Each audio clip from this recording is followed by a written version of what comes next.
اعوذ باللہ من الشیطان الرجیم بسم اللہ الرحمن الرحیم الحمد للہ رب العالمین والصلاة والسلام علی محمد وعلی آلہ وسلم۔ انشاءاللہ آج ہم سورہ آل عمران کے 8ویں رکوع کا مطالعہ کریں گے، اس دعا کے ساتھ کہ اللہ تعالیٰ اپنے حبیب رحمۃ اللہ العالمین نبی پاک صلی اللہ علیہ وآلہ وسلم کے طفیل ہم سب کو قرآن کریم کا صحیح مفہوم عطا فرمائیں۔ آئیے مطالعہ قرآن کا آغاز کرتے ہیں۔ بسم اللہ الرحمن الرحیم۔ وقالت طائفۃ من اہل الکتاب، اور کہا ایک ٹولی نے اہل کتاب سے، آمنوا بالذی انزل علی الذین آمنوا وجہ النہار واکفروہ آخرہ، مان لو جو نازل ہوا ایمان والوں پہ دن چڑھے اور کفر کر دو اس کا آخر دن، لعلہم یرجعون، تاکہ وہ لوٹ آئے۔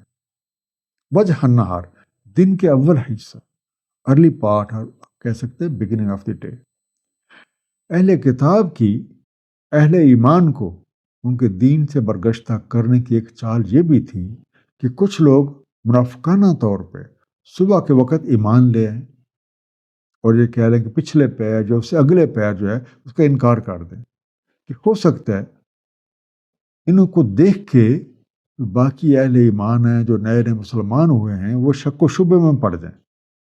اور اپنے دین سے برگشتہ ہو کے اپنے پرانے عقائد پہ واپس لوٹ جائیں۔ وَلَا تُؤْمِنُوا إِلَّا لِمَنْ تَابَعَ دِينَكُمْ، اور نہ تم یقین کرو سوائے اس کے جو تابع ہو تمہارے دین کے۔ قُلْ إِنَّ الْهُدَىٰ هُدَى اللَّهِ، کہہ دیں بے شک ہدایت اللہ تعالیٰ ہی کی ہدایت۔ أَن يُؤْتَىٰ أَحَدٌ مِثْلَ مَا أُوتِيتُمْ وَيُحَاجُّكُمْ عِندَ رَبِّكُمْ، کہ دیا گیا کسی کو مثل اس کے جو دیا گیا تمہیں، یا حجت لائیں تم پہ تمہارے رب کے ہاں۔ قل ان الفضل بیاد اللہ، کہتے ہیں بے شک فضل اللہ تعالیٰ کے ہاتھ میں ہے، یوتی ہے من یشاء، دیتا ہے اسے جو چاہتا ہے، واللہ واسع علیم، اور اللہ تعالیٰ وسعت والا، علم والا۔ اب یہ لوگ اپنے ساتھیوں کو اس بات کی تلقین کرتے ہیں کہ تم اس بات کا یقین ہی نہ کرو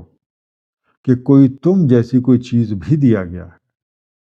اور نبوت میں کسی کی بھی تصدیق نہ کرو سوائے ان لوگوں کے جو تمہارے دین کی پیروی کریں۔ اللہ تعالیٰ نے ان کی دلیل کو یکسر رد کر دیا اور اس بات کا واضح اعلان فرما دیا ہے کہ ہدایت دراصل وہی ہے جو اللہ تعالیٰ کی ہدایت ہے۔ اسی طرح نبوت، اسلام اور قبلہ ابراہیمی، یہ سب چیزیں اللہ تعالیٰ اسے عطا فرماتا ہے جو اس کا اہل ہوتا ہے، اور اللہ تعالیٰ نے اپنی مہربانی سے رسول کریم صلی اللہ علیہ وسلم اور آپ کے اصحاب کو اس نعمت عظمیٰ سے نوازا ہے۔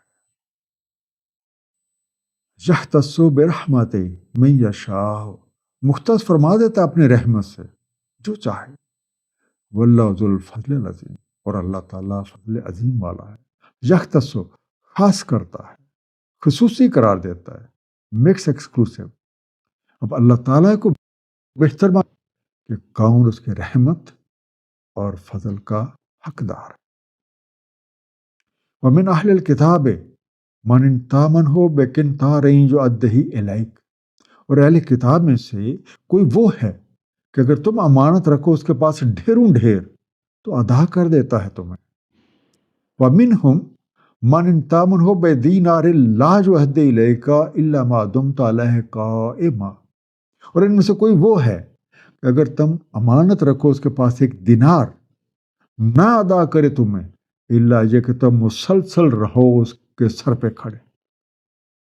ذالک بانہم قالوا لیس علینا فی الامیین سبیل، یہ ہے کیونکہ وہ کہتے ہیں نہیں ہم پہ امیوں کے بارے میں کوئی راہ۔ وَیَقُولُونَ عَلَى اللَّهِ الْکَذِبَ وَهُمْ یعلمون، اور یہ کہتے ہیں اللہ تعالیٰ پہ جھوٹ اور انہیں معلوم ہے۔ تامن ہو، تم امین جانو، تم قابل بھروسہ سمجھو، جو انٹرسٹنگ، بقنطارن، ڈھیروں ڈھیر، گریٹ اماؤنٹ، جو ادے ہی، ادا کر دے، واپس کر دے، لوٹا دے، دمتا، دوام کرو، کھڑے رہو۔ سبیل کا مطلب راہ بھی ہوتا ہے، یا آپ کہتے ہیں کوئی قانونی چارہ جوئی، اپروچ اور اینی وے۔ اس آیت میں اللہ تعالیٰ نے اہل کتاب کی امانت اور خیانت کو واضح فرمایا۔ ان میں سے چند لوگ ایسے بھی ہیں کہ اگر ان کے پاس آپ ڈھیر سونا چاندی بھی بطور امانت رکھ دیں، وہ مانگتے ہی اس کو بالکل اسی طرح لوٹا دیتے۔ جبکہ ان میں ایسے لوگ بھی ہیں کہ اگر ان کے پاس آپ کوئی معمولی چیز یا کوئی معمولی رقم بھی رکھ دیں تو وہ اسے واپس نہیں کرتے، الا یہ کہ آپ ان کے سر پہ کھڑے ہو جائیں اور مسلسل اس بات کا مطالبہ کریں۔ ان لوگوں کی امانت میں خیانت کی وجہ ان کا یہ دعویٰ ہے کہ اہل کتاب کے علاوہ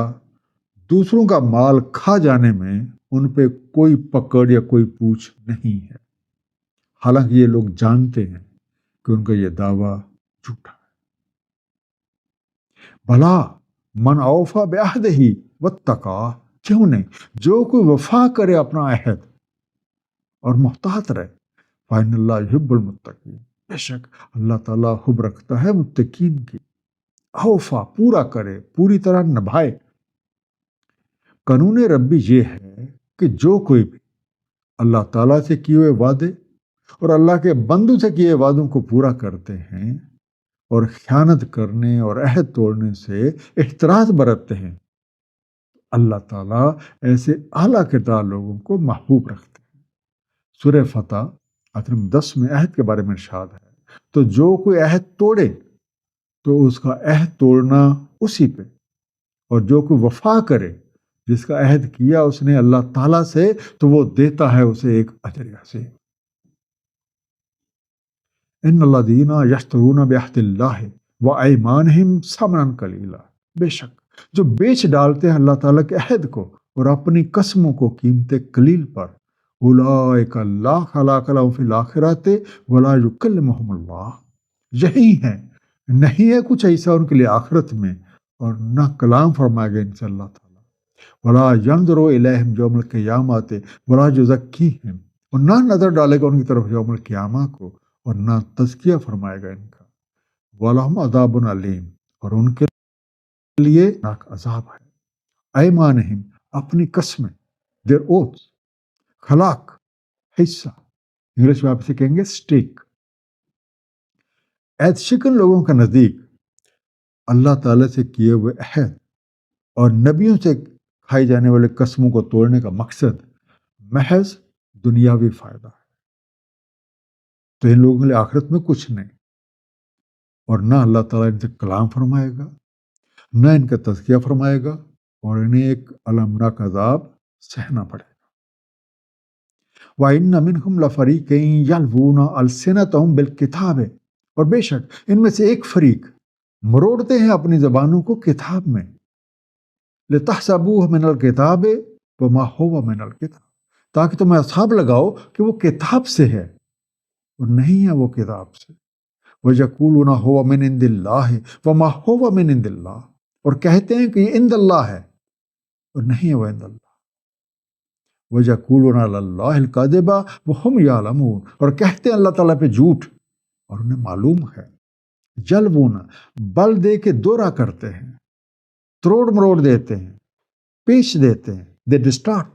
دے ٹوسٹ، السنتہم، اپنی زبانیں یا زبانیں ان کی، دے ٹنگس۔ اب ان اہل کتاب میں سے کچھ لوگ وہ بھی ہیں جو اپنی آسمانی کتابوں میں تبدیلی کر کے اپنی زبانوں کو ٹیڑھا کر لیتے ہیں تاکہ کم سمجھ لوگ یہ سمجھیں کہ یہ سارا کچھ جو بیان کر رہے ہیں یہ آسمانی کتاب سے ہے، حالانکہ وہ خود جانتے ہیں کہ یہ تحریف اصل کتاب کا حصہ نہیں ہے۔ اس آیت کا ایک مفہوم یہ بھی ہے کہ کچھ لوگ انہوں نے توریت میں موجود نبی پاک صلی اللہ علیہ وسلم کی جو صفات موجود تھیں ان میں تبدیلی کر دی تھی،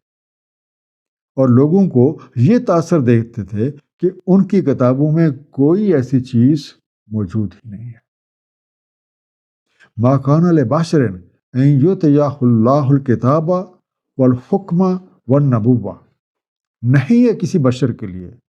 کہ دے اسے اللہ تعالیٰ کتاب اور حکم اور نبوت ثم یقول للناس کونوا عبادا لی من دون اللہ، پھر وہ کہے لوگوں کو ہو جاؤ میرے بندے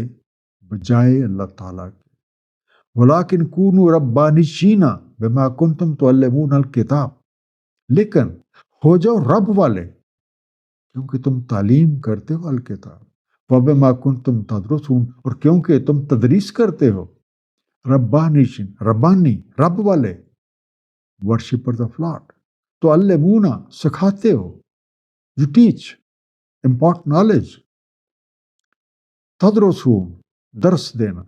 درس ہوتا ہے غور کے ساتھ مطالعہ کرنا یا غور کے ساتھ پڑھنا، اسٹڈینگ۔ اب کسی بشر کے تو یہ لائق ہی نہیں کہ اسے اللہ تعالیٰ کتاب حکومت اور نبوت عطا فرمائے اور وہ پھر لوگوں سے یہ کہتا پھرے کہ اللہ کو چھوڑو میرے بندے بن جاؤ، بلکہ وہ تو یہ کہے گا کہ اللہ تعالیٰ کے تابع دار بندے بن جاؤ، کیونکہ تم خود بھی کتاب الہی کو جانتے ہو اور دوسروں کو بھی اس کی تعلیم دیتے ہو۔ اس لیے اے لوگو یاد رکھو اللہ تعالیٰ کے نبیوں کی شان تو یہ ہے کہ وہ توحید کی دعوت دیتے ہیں، اللہ وحدہ لا شریک کی بندگی کی طرف بلاتے ہیں، ان کے پیش نظر کبھی بھی دنیاوی لالچ یا کو فائدہ نہیں ہوتا، وہ صرف دعوت اسلام پہ معمور ہوتے ہیں اور یہی شیوا ان کے وارثین کا ہوتا ہے۔ وَلَا يَأْمُرُكُمْ أَن تَتَّخِذُوا الْمَلَائِكَةَ وَالنَّبِيِّينَ أَرْبَابًا، اور نہ وہ تمہیں امر دیتا ہے کہ بنا لو ملائکہ کو اور نبیوں کو ارباب۔ أَيَأْمُرُكُمْ بِالْكُفْرِ بَعْدَ إِذْ أَنْتُمْ مُسْلِمُونَ، کیا وہ تمہیں امر دے گا کفر کا بعد اس کے کہ تم مسلمان ہو چکے؟ ذرا دیکھو تو بلا حق کی دعوت دینے والا تمہیں کوئی ایسا حکم کیسے دے سکتا ہے کہ تم کسی شے کو اللہ تعالیٰ کا شریک ٹھہراؤ، فرشتوں کو اس کی بیٹیاں قرار دو اور اللہ کے نبیوں کو یا تم اسے اپنا معبود قرار دے لو، جیسا کہ نصارہ نے حضرت عیسیٰ علیہ السلام کو معبود بنایا۔ بلکہ اللہ والا صرف اور صرف توحید کی دعوت دے گا۔ مختصر سا خلاصہ، ان اہل کتاب میں سے کچھ ایسے لوگ بھی شامل ہیں جو خود سے باتیں گھڑ کے اللہ تعالیٰ کی طرف منسوب کرتے ہیں، حالانکہ ایسی کوئی بھی بات اللہ کے کسی نام لیوا کے لیے جائز ہی نہیں۔ اللہ والے ہمیشہ اللہ کی طرف بلاتے ہیں اور صرف اسی کی بندگی کا سبق دیتے ہیں، اور اس بات کا اندازہ کوئی بھی ذی شعور شخص آسانی سے لگا سکتا ہے۔ اللہ والوں کے پیش نظر اپنی ذات نہیں بلکہ مخلوق الہیہ کی خیر خواہی ہوتی ہے۔ اللہ تعالیٰ ہم سب کو قرآن کریم کا صحیح مفہوم عطا فرمائے اور ہمیں اس پہ نبی پاک صلی اللہ علیہ وآلہ وسلم کی سیرت کے مطابق عمل کرنے کی توفیق عنایت فرمائے۔ صدق اللہ العلی العظیم، صلی اللہ تعالیٰ علی حبیبہ محمد وآلہ وسلم۔